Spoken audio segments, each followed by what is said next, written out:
Live from the world's capital markets, here are the latest financial headlines brought to you by News Factory. Hello and welcome to Thursday's Daily Financial Digest. And here's what's making the headlines in the markets today.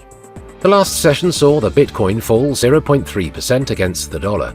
The Ultimate Oscillator's negative signal is in line with the overall technical analysis. The euro-dollar price remained largely unchanged in the last session. The ROC is giving a positive signal. The pound-dollar pair fell 0.5% in the last session. The Ultimate Oscillator is giving a negative signal. The Aussie-dollar pair traded sideways in the last session. The Ultimate Oscillator is giving a positive signal. And now let's hear what our chief analyst picked up for us today.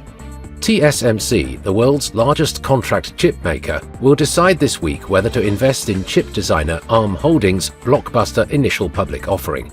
Chairman Mark Liu said. Bank of England Governor Andrew Bailey said UK interest rates are probably near the top of the cycle, because a further marked drop in inflation is likely this year, a sign that the central bank may bring to an end its quickest tightening cycle in 3 decades. Marathon Digital Holdings, a United States crypto mining operator, produced 1,072 Bitcoin in August.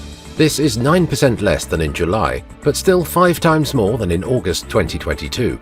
Revenue in Q2 increased 228% compared to 2022. Those were today's major economic events. And now, moving on to world financial headlines. The US unit labor costs will be released at 12:30 GMT. Japan's current account at 23:50 GMT. Germany's industrial production at 0600 hours GMT. Australia's trade balance will be released at 0130 GMT. Japan's gross domestic product at 23:50 GMT.